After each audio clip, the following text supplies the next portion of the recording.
आज उडुपी विधानसभा चुनाव क्षेत्र के भारतीय जनता पार्टी के उम्मीदवार यशपाल सुवर्णा जी बहुत ही फेमस है वो इधर, बराबर ना।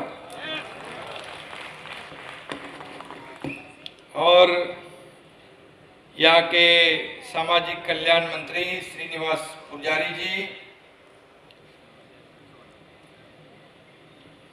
जो इससे पहले या विधायक थे, उस रघुपति भट्ट जी, सुरेश नाइक, महेश ठाकुर, हमारे भिवंडी के संतोष शेट्टी, सुमित्रा नाइक, नरेश मस्के, सभी मंच पर उपस्थित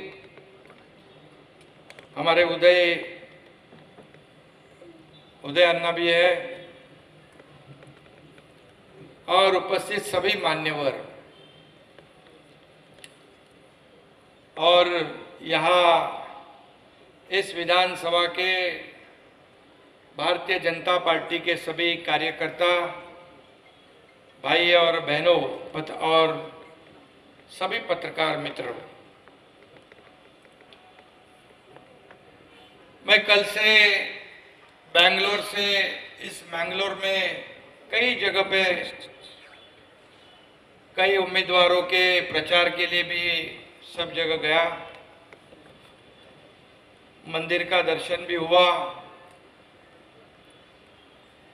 और एक बहुत ही अच्छा माहौल जो है यहाँ देखने को मिला है।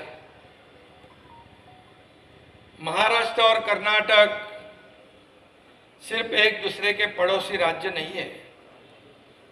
छत्रपति शिवाजी महाराज के जमाने से छत्रपति शिवाजी महाराज के पिता श्री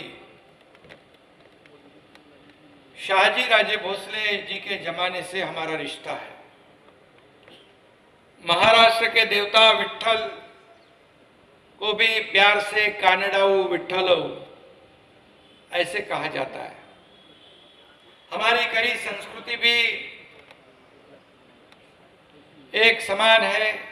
गुड़ी पाड़वा तो आपका भी युगादि होता है यहाँ पर, और एक स्ट्रांग कल्चरल बॉन्डिंग भी हमारे में है।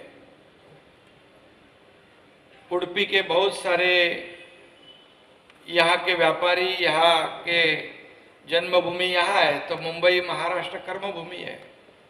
कई लोग वहाँ पर अपना नौकरी, व्यवसाय, व्यापार करते हैं। होटल इंडस्ट्री है, कई इंडस्ट्री में काम करते हैं और इसीलिए, और होटल में तो मालूम है सब ज्यादा करके आपके लोग हैं। और मैं ये भी कहूँगा कि जब कोविड में आपके कर्नाटक के सब जितने भी लोग हैं, उन्होंने बहुत ही महाराष्ट्र में अच्छा काम किया, लोगों को सेवा दी। और इडली सांभर वड़ा सांभर तो दुनिया में किधर भी जाए तो फेमस है। इडली सांभर वड़ा सांभर, महाराष्ट्र का वड़ा पाव, बटाटा वड़ा, ये खाद्य संस्कृति भी है और हमारी संस्कृति भी है। और इसीलिए मैं यहाँ पर महाराष्ट्र में शिवसेना बीजेपी गठबंधन का मुख्यमंत्री, इसी नाते से मैं आपके यहाँ पर प्रचार करने आया हूँ। और हम दोस्ती करते हैं तो दिल से करते हैं, प्रेम से करते हैं और दोस्ती को पूरा निभाते भी हैं हम लोग। और आप जानते हो 8-9 महीने पहले जो कुछ महाराष्ट्र में हुआ है, आप सब लोग जानते हो। बाला साहेब ठाकरे जी के विचार, हिंदुत्व के विचार को हम लोग आगे ले जा रहे हैं और नरेंद्र मोदी जी ने वहां पर सरकार बनाने में सहयोग किया और सरकार 8-10 महीने से चल रही है। डबल इंजन की सरकार कर्नाटक में है, वैसे डबल इंजन की सरकार महाराष्ट्र में भी है। और डबल इंजन का क्या फायदा होता है, मैं अब बहुत ही अच्छी तरह जानता हूं क्योंकि मैं मुख्यमंत्री हूं। पिछले हमारी सरकार स्थापित होने से पहले 2.5 साल हमारे राज्य में कुछ काम नहीं था, बंद था। राज्य 5-10 साल पीछे जा चुका था, लेकिन जैसे ही हमारी सरकार, बाबा साहेब ठाकरे जी के विचार की हिंदुत्ववादी सरकार, विकास के लिए आगे बढ़ने वाली सरकार स्थापित होने के बाद हम लोगों ने गाड़ी ट्रैक पे लाई और अभी इतने बड़े बड़े प्रोजेक्ट वहां पर चल रहे हैं। और नरेंद्र मोदी जी, हमारे आदरणीय प्रधानमंत्री जी के पास हम जो भी महाराष्ट्र का प्रस्ताव भेजते हैं, एक भी पैसा कम नहीं होता है, पूरा का पूरा प्रस्ताव मंजूर होता है। यही फायदा कर्नाटक में भी है। पिछले 5 साल में मैं आंकड़े नहीं बताऊंगा, वो तो सब आपको मालूम है कितना फंड जो केंद्र सरकार की ओर से कर्नाटक को मिला है। और जो रुके आपके प्रोजेक्ट थे, इरिगेशन के हो, रोड के हो, इंफ्रा के हो, उसे आगे बढ़ा रहे हैं। कर्नाटक में भी बहुत ही इंडस्ट्री आ रही है, आईटी हब है, विकास हो रहा है। और इसीलिए यह डबल इंजन की सरकार की जरूरत है। और मैंने देखा अभी यहां पर मैंने ये रघुपति भट्ट जी को शाल पहनाई है। क्यों? क्योंकि 3 बार वो विधायक थे और 3 बार के बाद हमारे यशपाल जी आ गए, यशपाल सुवर्णा। इन्होंने भी मेरे ख्याल से कुछ स्कूल में हिजाब का मुद्दा उठाया था, पूरे देश में फैल गया वो। और ऐसे नौजवान जो डैशिंग कैंडिडेट को कैंडिडेट बनाने के बाद हमारे रघुपति भट्ट भी कैंडिडेट के जैसे ही काम कर रहे हैं। मतलब 2-2 कैंडिडेट, 2-2 उम्मीदवार, 2-2 विधायक आपको है। ये सिर्फ भारतीय जनता पार्टी और शिवसेना में ही होता है, क्योंकि एक सामान्य घर का एक व्यक्तिमत्व हमारे आदरणीय मोदी जी देश के प्रधानमंत्री हो सकते हैं। मेरे जैसा एक किसान का बेटा महाराष्ट्र का मुख्यमंत्री होता है। ये सिर्फ भारतीय जनता पार्टी और शिवसेना में होता है। वैसा यशपाल जी भी आज एक कार्यकर्ता के रूप में आगे आया है। उसकी लोकप्रियता बहुत ज्यादा हो रही है और उसमें आपको मेरे ख्याल से 50,000 से ज्यादा लीड मिलेगा, क्योंकि भट्ट भी आपके साथ है, पूरी जनता आपके साथ है। और एक छोटा सा छोटा कार्यकर्ता भी यहां पर शासक बन सकता है। ये मिसाल आज यशपाल जी के माध्यम से आपके सामने आई हुई है। और इसीलिए मैं इतना ही कहूंगा, एक कार्यकर्ता, आरएसएस का कार्यकर्ता आज विधायक बनेगा। मुझे अभी उन्होंने कहा कि छत्रपति शिवाजी महाराज का बड़ा आप यहाँ पर स्टैच्यू बनाएंगे, आप आ जाओ। जरूर आऊंगा मैं। छत्रपति शिवाजी महाराज हमारे देवता है, यहीं से तो उनकी शुरुआत हो गई, उनके पिताजी के जमाने से।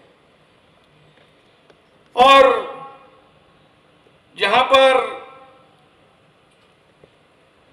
आज किसी ने घोषणा पत्र में बजरंग दल के ऊपर बैन लगाने की बात की है, मुझे कहा, पूछा पत्रकारों ने, मैंने कहा विनाश काले विपरीत बुद्धि। बजरंग बली से पंगा लोगे तो बजरंग बली ने क्या किया था आपको मालूम है। और ये बजरंग बली, ये कांग्रेस के भ्रष्टाचार का पूरा जो भ्रष्टाचार है उसे जलाकर खाक करने वाला ये बजरंग बली है। बजरंग दल जो है ये देशभक्त है, राष्ट्रभक्त है। आरएसएस हो, बजरंग दल हो, जब जब आपत्ति आती है, संकट आता है, खुद की जान जोखिम में डालकर दूसरों की जान बचाने का काम ये लोग करते हैं। एक देशद्रोही संगठन के बराबरी आप कैसे कर सकते हो उसकी? इसका भुगतान इस चुनाव में बराबर करना पड़ेगा ना। बराबर जवाब दोगे आप 10 तारीख को? बिल्कुल दे दो।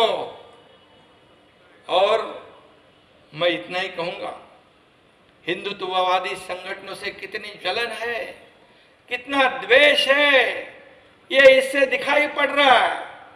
और आजादी के बाद इस देश में जानबूझकर हिंदू विरोधी जो बातें फैलाने का काम यहां पर कुछ लोग जानबूझ के कर रहे हैं, और उनको डर है कि हिंदू जागेगा तो उनकी दुकान परमानेंट बंद हो जाएगी। और इसलिए बार बार हमारे प्रधानमंत्री जी का अपमान करते हैं। जब मैंने कहा देखा है 2014 में आदरणीय प्रधानमंत्री मोदी जी की सरकार स्थापित हो गई, तब से हिंदू का सम्मान होने लगा, हिंदू जागरण होने लगा, और यहां पर गर्व से लोग हिंदुत्व का नाम लेने लगे। मैं यहां कहूंगा, हमारे हिंदू हृदय सम्राट बाला साहेब ठाकरे जी ने कहा था, गर्व से कहो हम हिंदू है।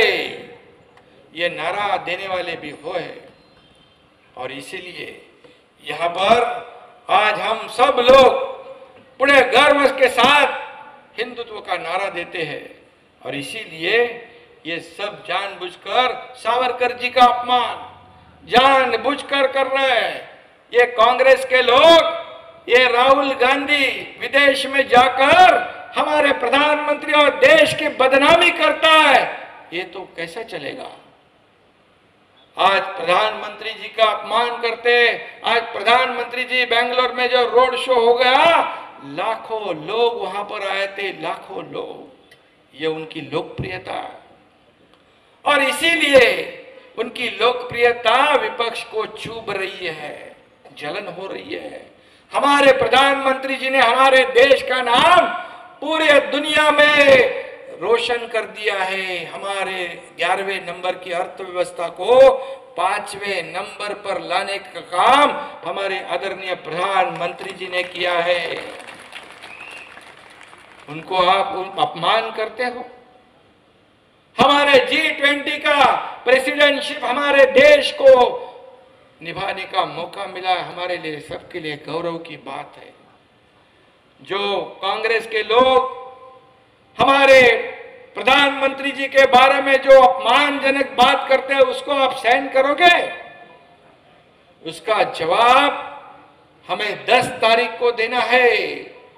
10 तारीख के चुनाव मतदान के दिन ये प्रधानमंत्री के जितने बार गलत उनसे बात किए उनके बारे में, तो मैं इतना ही कहूंगा, उन्होंने कभी भी उसका बदला लिया नहीं, जवाब भी दिया नहीं। लेकिन इसका बदला देश की जनता ने लिया। 400 जब चुन के आए थे सांसद कांग्रेस के, आज 40 पर आ गए, 40 पर आ गए। अगर ऐसा करेंगे तो 40 के आगे का 0 कम होगा, 4 रहेंगे, सिर्फ 4।